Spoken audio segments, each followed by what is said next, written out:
রাধে কৃষ্ণ বন্ধুরা, কেমন আছেন আপনারা? আশা করি সবাই ভালো আছেন। আজকে আবার একটা নতুন ভিডিও নিয়ে হাজির হয়ে গেছি। ভিডিওটি শেষ অবধি দেখার অনুরোধ রইল। আজকের গল্প রবীন্দ্রনাথ ঠাকুরের শেষের রাত্রি। আজকে গল্পের দ্বিতীয় পর্ব। এ কি বউ, কোথাও যাচ্ছ নাকি? সীতারামপুরে যাব। সে কি কথা? কার সঙ্গে যাবে? অনাথ নিয়ে যাচ্ছে। লক্ষ্মী মা আমার, তুমি যেও, আমি তোমাকে বারণ করব না, কিন্তু আজ নয়। টিকিট কিনে গাড়ি রিজার্ভ করা হয়ে গেছে। তা হোক, ও লোকসান গায়ে সইবে। তুমি কাল সকালেই চলে যেও, আজ যেও না। মাসি, আমি তোমাদের তিথিবার মানি নে, আজ গেলে দোষ কি? যতীন তোমাকে ডেকেছে, তোমার সঙ্গে তার একটু কথা আছে। বেশ তো, এখনো সময় আছে, আমি তাকে বলে আসছি। না, তুমি বলতে পারবে না যে তুমি যাচ্ছ। তা বেশ, কিছু বলবো না, কিন্তু আমি দেরি করতে পারবো না। কালই অন্নপ্রাশন, আজ যদি না যাই তো চলবে না।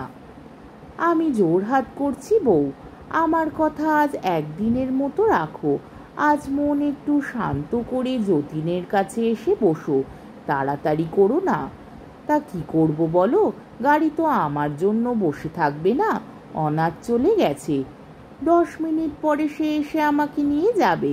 এই বেলা তার সঙ্গে দেখা সেরে আসি গে। না, তবে থাক, তুমি যাও। এমন করে তার কাছে যেতে দেব না। ওরে অভাগিনী, তুই যাকে এত দুঃখ দিলি, সে তো সব বিসর্জন দিয়ে আজ বাদে কাল চলে যাবে।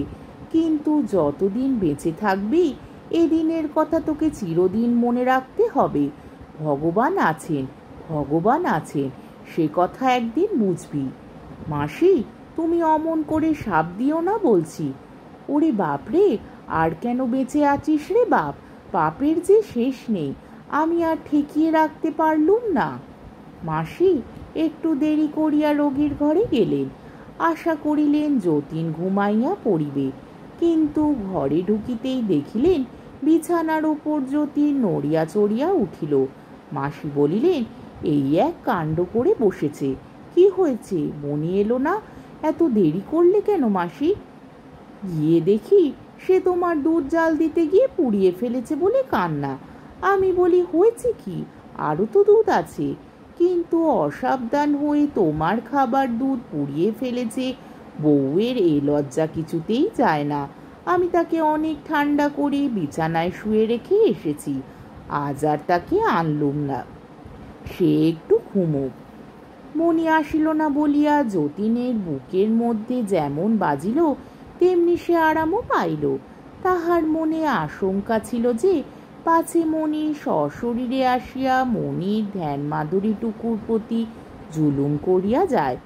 কেননা তাহার জীবনে এমন অনেকবার ঘটিয়াছে, দুধ পুড়াইয়া ফেলিয়া মনির কোমল হৃদয় অনুতাপে ব্যথিত হইয়া উঠিয়াছে।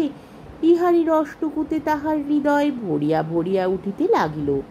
মাসি, কি বাবা, আমি বেশ জানছি আমার দিন শেষ হয়ে এসেছে, কিন্তু আমার মনে কোনো খেদ নেই। তুমি আমার জন্যে শোক করো না। না বাবা, আমি শোক করব না। জীবনেই যে মঙ্গল, আর মরণে যে নয়, এ কথা আমি মনে করিনি। মাসি, তোমাকে সত্য বলছি, মৃত্যুকে আমার মধুর মনে হচ্ছে।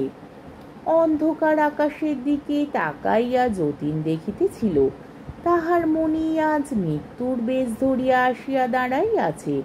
সে আজ অক্ষয় যৌবনে পূর্ণ। সে গৃহিণী, সে জননী, সে রূপসী, সে কল্যাণী। তাহারই এলো চুলের ওপরে ওই আকাশে তারাগুলি লক্ষ্মীর স্বহস্তের আশীর্বাদের মালা। তাহাদের দুজনের মাথার উপরে এই অন্ধকারের মঙ্গল বস্ত্রখানি মেলিয়া ধরিয়া আবার যেন নতুন করিয়া শুভদৃষ্টি হইল। রাত্রির এই বিপুল অন্ধকার ভরিয়া গেল মনির অনিমেষ প্রেমের দৃষ্টিপাতে। এই ঘরের বধূ মনি, এই একটুখানি মনি আজ বিশ্বরূপ ধরিল। জীবন মরণের সঙ্গম তীর্থে ওই নক্ষত্র বেদির উপরে সে বসিল। নিস্তব্ধ রাত্রি মঙ্গল ঘটের মতো পূর্ণধারায় ভরিয়া উঠিল। যতীন জোর হাত করিয়া মনে মনে কহিল, এতদিনের পর ঘুমটা খুলিল। এই ঘোর অন্ধকারের মধ্যে আবরণ ঘুচিল। অনেক কাঁদাইয়াছ, সুন্দর, হে সুন্দর, তুমি আর ফাঁকি দিতে পারিবে না। কষ্টে হচ্ছে মাসি, কিন্তু যত কষ্ট মনে করছো তা কিছুই নয়। আমার সঙ্গে আমার কষ্টের ক্রমশই যেন বিচ্ছেদ হয়ে আসছে। বোঝাই নৌকার মতো এতদিন সে আমার জীবন জাহাজের সঙ্গে বাঁধা ছিল, আজ যেন বাঁধন কাটা পড়েছে। সে আমার সব বোঝা নিয়ে দূরে ভেসে চলল। এখনো তাকে দেখতে পাচ্ছি, কিন্তু তাকে যেন আর আমার বলে মনে হচ্ছে না। এ দুদিন মণিকে একবারও দেখিনি মাসি। পিঠের কাছে আর একটা বালিশ দেব কি যতীন? আমার মনে হচ্ছে মাসি, মণিও যেন চলে গেছে, আমার বাঁধন ছেঁড়া দুঃখের নৌকাটির মতো। বাবা, একটু বেদানার রস খাও, তোমার গলা শুকিয়ে আসছে। আমার উইলটা কাল লেখা হয়ে গেছে, সে কি আমি তোমাকে দেখিয়েছি? ঠিক মনে পড়ছে না। আমার দেখবার দরকার নেই যতীন। মা যখন মারা যান আমার তো কিছুই ছিল না। তোমার খেয়ে তোমার হাতে আমি মানুষ, তাই বলছিলুম। সে আবার কি কথা? আমার তো কেবল এই একখানা বাড়ি আর সামান্য কিছু সম্পত্তি ছিল, বাকি সবই তো তোমার নিজের রোজগার। কিন্তু এই বাড়িটা কিসের বাড়ি আমার? কত দালান তুমি বাড়িয়েছ, আমার সেটুকু কোথায় আছে খুঁজেই পাওয়া যায় না। মণি তোমাকে ভিতরে ভিতরে খুব, সে কি জানি নে যতীন, তুই এখন ঘুমো। আমি মণিকে সব লিখে দিলুম বটে, কিন্তু তোমারই সব রইল মাসি। ও তো তোমাকে কখনো অমান্য করবে না, সেজন্য অত ভাবছো কেন বাছা? তোমার আশীর্বাদেই আমার সব। তুমি আমার উইল দেখে এমন কথা কোনোদিন মনে করো না। ও কি কথা যতীন? তোমার জিনিস তুমি মনেকে দিয়েছ বলে আমি মনে করব? আমার এমনই পোড়া মন। তোমার জিনিস ওর নামে লিখে দিয়ে যেতে পারছো বলে তোমার যে সুখ, সেই তো আমার সকল সুখের বেশি বাপ। কিন্তু তোমাকেও আমি, দেখো যতীন, এইবার আমি রাগ করব। তুমি চলে যাবি আর তুই আমাকে টাকা দিয়ে ভুলিয়ে রেখে যাবি? মাসি টাকার চেয়ে আরো বড় যদি কিছু তোমাকে দিয়েছিস যতীন, ঢের দিয়েছিস। আমার শূন্য ঘর ভরেছিলি, এ আমার অনেক জন্মের ভাগ্য। এতদিন তো বুকে ভরে পেয়েছি, আজ আমার পাওনা যদি ভুরিয়ে গিয়ে থাকে তো নালিশ করব না। দাও, সব লিখে দাও, লিখে দাও। বাড়ি ঘর, জিনিসপত্র, ঘোড়া গাড়ি, তালুক মুলুক যা আছে সব মনির নামে লিখে দাও। এসব বোঝা আমার সইবে না। তোমার ভোগী রুচি নেই, কিন্তু মনির বয়স অল্প, তাই। ও কথা বলিস নে, ও কথা বলিস নে। ধন সম্পদ দিতে চাস দে, কিন্তু ভোগ করা কেন? ভোগ করবে না মাসি? না গো না, পারবে না, পারবে না, আমি বলছি। ওর মুখে রুচবে না, গলা শুকিয়ে কাঠ হয়ে যাবে, কিছুতে কোনো রস পাবে না। যতীন চুপ করিয়া রহিল।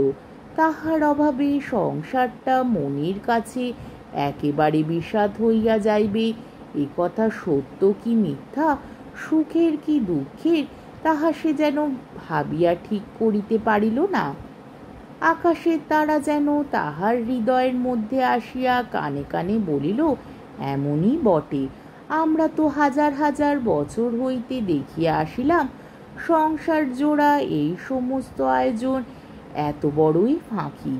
যতীন গভীর একটা নিঃশ্বাস ফেলিয়া বলিল, দেবার মতো জিনিস তো আমরা কিছুই দিয়ে যেতে পারিনি। কম কি দিয়ে যাচ্ছ বাছা? এই ঘর বাড়ি, টাকা কড়ি ছল করে তুমি ওকে যে কি দিয়ে গেলে, তার মূল্য কি কোনোদিন বুঝবে না? যা তুমি দিয়েছ তাই মাথা পেতে নেবার শক্তি বিধাতা ওকে দিন, এই আশীর্বাদ ওকে করি। আর একটু বেদানার রস দাও, আমার গলা শুকিয়ে এসেছে। মণি কি কাল এসেছিল? আমার ঠিক মনে পড়ছে না। এসেছিল, তখন তুমি ঘুমিয়ে পড়েছিলে। শিওরের কাছে বসে বসে অনেকক্ষণ বাতাস করে তারপরে ধোবাকে তোমার কাপড় দিতে গেল। আশ্চর্য, বোধহয় আমি ঠিক সেই সময় স্বপ্ন দেখছিলুম, যেন মণি আমার ঘরে আসতে চাচ্ছে। দরজা অল্প একটু ফাঁক হয়েছে, ঠেলাঠেলি করছে, কিন্তু কিছুতেই সেইটুকুর বেশি আর খুলছে না। কিন্তু মাসি, তোমরা একটু বাড়াবাড়ি করছো। ওকে দেখতে দাও যে আমি মরছি, নইলে মৃত্যুকে হঠাৎ সইতে পারবে না। বাবা, তোমার পায়ের উপরে এই পশমের শালটা টেনে দিই, পায়ের তলা ঠান্ডা হয়ে গেছে। না মাসি, গায়ের উপর কিছু দিতে ভালো লাগছে না। জানিস যতীন, এই শালটা মনির তৈরি। এতদিন রাত জেগে জেগে সে তোমার জন্য তৈরি করছিল, কাল শেষ করেছে। যতীন শালটা লইয়া দুই হাত দিয়া একটু নাড়াচাড়া করিল। মনে হইল পশমের কোমলতা যেন মনির মনের জিনিস। সে যে যতীনকে মনে করিয়া রাত জাগিয়া এইটি বুনিয়াছে, তার মনের সেই প্রেমের ভাবনাটি ইহার সঙ্গে গাঁথা পড়িয়াছে, কেবল পশম দিয়া নহে, মনির কোমল আঙুলের স্পর্শ দিয়া ইহা বোনা। তাই মাসি যখন শালটা তাহার পায়ের উপর টানিয়া দিলেন, তখন তাহার মনে হইল মণি রাত্রির পর রাত্রি জাগিয়া তাহার পদসেবা করিতেছে। কিন্তু মাসি, আমি তো জানতুম মণি সেলাই করতে পারে না, সে সেলাই করতে ভালোই বাসে না। মন দিলে শিখতে কতক্ষণ লাগে তাকে দেখিয়ে দিতে হয়েছে। ওর মধ্যে অনেক ভুল সেলাইও আছে। তা ভুল থাক না, ও তো প্যারিস এক্সাবিশনে পাঠানো হবে না, ভুল সেলাই দিয়েই আমার পা ঢাকা বেশ চলবে।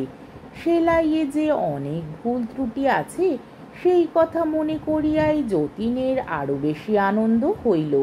বেচারা মনি পারে না, জানে না, বারবার ভুল করিয়াছে, তবু ধৈর্য ধরিয়া রাত্রির পর রাত্রি সেলাই করিয়া চলিয়াছে।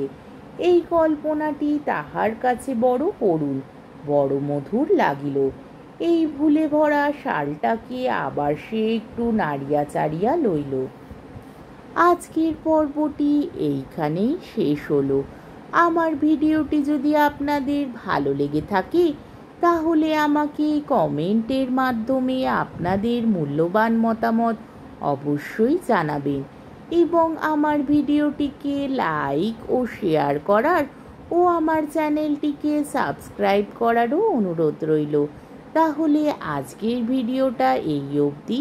পরের দিন আবার এই গল্পেরই তৃতীয় পর্ব বা শেষ পর্ব নিয়ে হাজির হয়ে যাব।